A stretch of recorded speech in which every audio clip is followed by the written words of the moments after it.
Yeah, welcome back to Off and Running, the sports show where myself, Drew Woods, and Josh Barron, we tackle all the sports topics from whatever's going on. And Wildcard Weekend just finished up, so we thought we'd discuss and review the weekend. Josh, what exactly happened? Well, Drew, I know you're not going to like to hear this, but the Jets beat the Colts in a fantastic game. Rex Ryan, played Jets football, as he put it. They came out, they played D. Reggie Wayne was stuck on Revis Island all night. One catch for 1 yard or something like that. And it was Peyton, he didn't have a bad game. He really didn't. He just didn't put up those Peyton Manning 350-yard, 3-touchdown numbers. I gotta agree. It was, from my perspective, it was a devastating game. The defense on the last drive was terrible. Special teams was terrible outside of Vinatieri. The play calling selection was just god awful. It was just an ugly game. It was just really, really bad. To be honest, I went to bed after the game.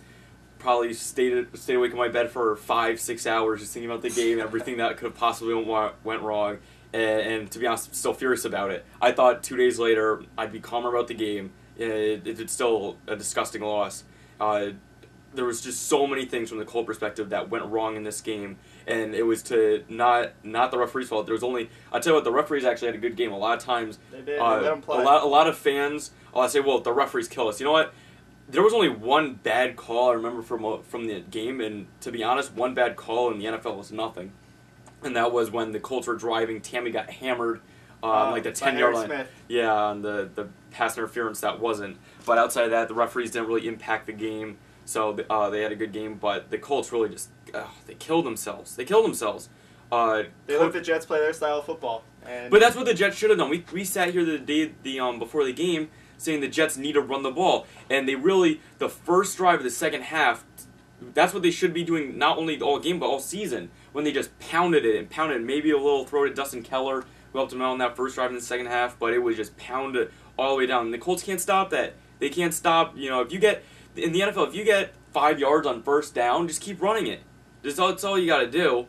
And I don't want it from the Colts perspective. I want to, you never want to blame injuries, but when you've got 10 defensive backs on IR, 10 defensive backs, not to mention your starting defensive tackle, not to mention your tight end, who I think if I could have one player from the IR playing that game, it was Dallas Clark. You're missing him. You're missing Austin Collie. I don't think Tammy is that bad. I don't think Dallas Clark.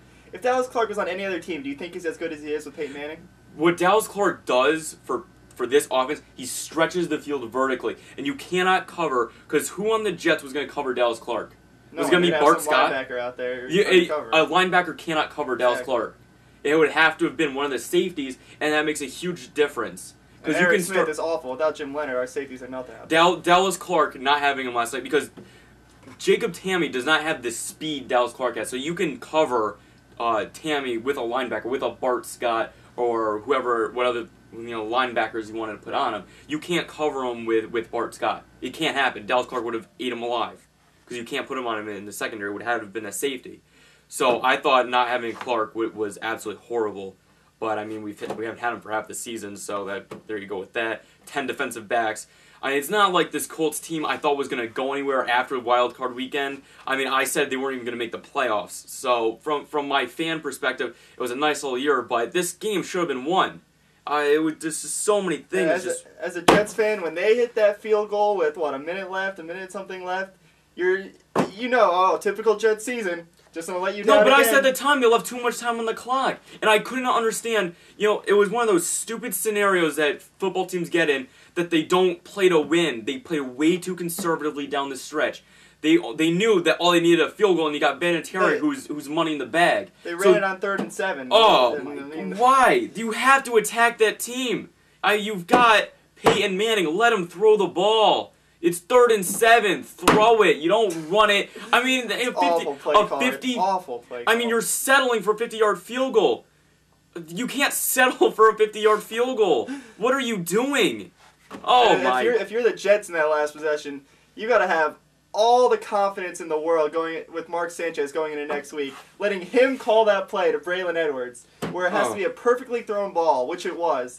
And Nick Folk isn't making a 50-yard field goal if they don't make that. Well, so that's the thing. That that's why that timeout, even though he had good reasoning, it was a dumb timeout from the Colts. And it was a horrible timeout from Caldwell. Jets.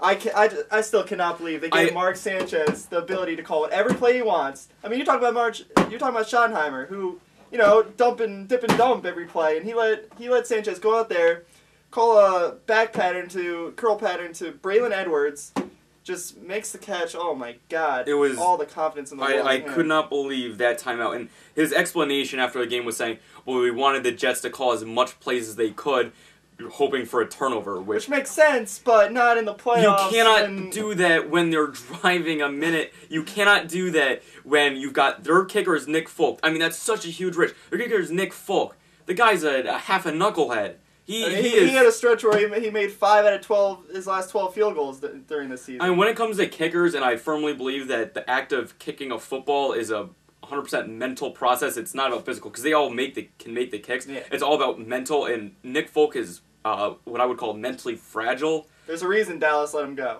Oh my God. I could not believe when he called that timeout with 30 seconds left. I couldn't believe it. And who would have thought the Jets season would have came down to Nick Folk, and he actually converts. It was horrible. And what's killed the Colts? I mean, I'm 19 years old. For 19 years, I've watched this Colt team have bad special teams. And what did I say during the kickoff drill? I was like, watch him take him back. Cromartie is not the fastest guy in the world. He is not the fastest back we have. The Colts special teams has been horrible for 19 years, as long as I've been alive. Who knows if it goes back before then. It's unbelievable how they can never recover a kick. I mean, Devin Hester in the Super Bowl, the AFC Championship game. I'm thinking of games we won. The AFC Championship game against the Pats in 06 or /07. We almost blew the game on a kick return. It's unbelievable that we cannot cover a kick. I said before the game I was gonna bet money Brett Smith was gonna take one back to the house. I said right before Cromartie returned at 47 yards, I said watch him take it all the way back. Because when you leave a minute on the clock, it comes back to 3rd and 7. You left a minute. They had 3 timeouts and a minute to go. I thought they were going to go all the way down the field. You cannot leave that much time remaining. Horrible. Horrible. Oh, my God. And you know what the worst thing is? And I can't believe I didn't think about this before the game. There has been one team in the last, 10 years that I just never wanted to play as a Colts fan. Never wanted to play. I would play the Patriots. I'd play the Patriots. I'd play the Jets. I'd play the Steelers. I'd play the Ravens. Let me guess. It's the Chargers. It's the Chargers. The Chargers always beat us. I don't know why I didn't think of this before the game. LaDainian Tomlinson and Cromartie, they're Chargers. Why are we playing the freaking Chargers? I said this 2 years ago when the Colts played the Chargers in the playoffs. Why the hell are we playing the Chargers? I remember hearing you scream over that phone while you're in Toronto. Oh, what a game that was, too. I mean, how did I not remember that you've got 2 Chargers on the field, and that's who beat us. It was Tomlinson, 80 yards, 2 touchdowns, and Cromartie on the kick return. That's the thing. Rex Ryan said before the game, everyone thought he was crazy. He said, in a perfect world, Tomlinson and Sean Green will both have 20 carries this game. I don't know if they both had 20 carries, but they came damn close if they didn't. It was just exactly what Rex Ryan wanted, executed to perfection. Oh, it was great game for the Jets. It's the ghost of Charger pass really killed us once again. I can't believe I didn't see that coming as a Colts fan. That's something I've been complaining about for years. Special teams, I knew the special teams was going to come.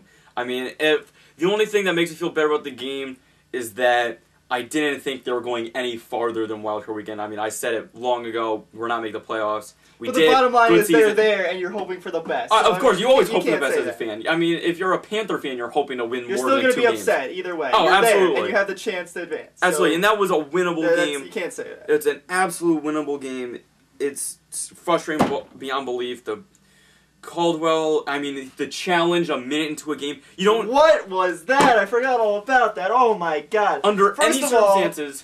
They have all those guys upstairs telling them whether they're challenged or not. There's been 10 replays on TV, which all those guys are seeing up there. There is nothing to make you want to challenge that play. A minute into the game. A minute into the game. 1 minute into the game. Wasting a challenge, and there you go. You only get one more the rest of the game, no matter what. I mean, if we want to talk... That is awful. I mean, you do not know. I mean, it turns out the Colts didn't need a challenge the rest of the game, but you have 2 challenges. You cannot waste them.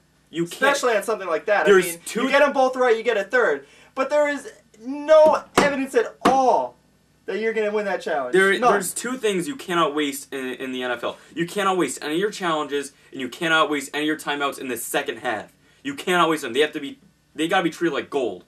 And Caldwell just spent them around like a dollar bill. That's a comparison I'd make to it. They were horrible. They were all extremely terrible, and I'm still angry about it. Oh my God. Can we 3rd and 1? Can we not pass the ball? Can we just try to run it? How many times do we run it 3rd and 1, 3rd and 2? I think your coach is a little confused because they're passing on 3rd and 1 and they're running it on 3rd and 7. There's something wrong there. I feel bad for Peyton because a lot of people have been blaming Peyton for this game. What do you want him to do? Peyton went out there. He threw for 225 yards. Didn't have any interceptions. Didn't make many mistakes. How many other teams in the NFL? Let's take away 10 defensive backs, your starting defensive tackle, your all-world safety, Bob Sanders. He doesn't ever play anyways. But you can't even count Bob Sanders. But your tight end, your 2 wide receivers. If you take away all those players from a team, you're not making the playoffs. So what do you want Peyton Manning to do? We had a fun ride, good season. You put your hands up, say, you know what? You give credit to the Jets. They won the game. Caldwell, to be honest, he's gonna be back next year. I don't think that's the best idea. I would love to see them bring in a new coach. Who would you want to see him bring in?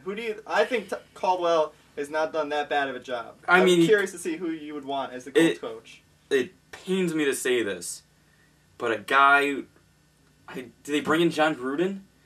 It's a bizarre idea, but that's not outside the realm of possibility. The thing is, when you have Peyton Manning, I feel like as long as you have a decent coach out there, you're still going to win ball games. Yeah, and you know what I thought about also during the game about the defense?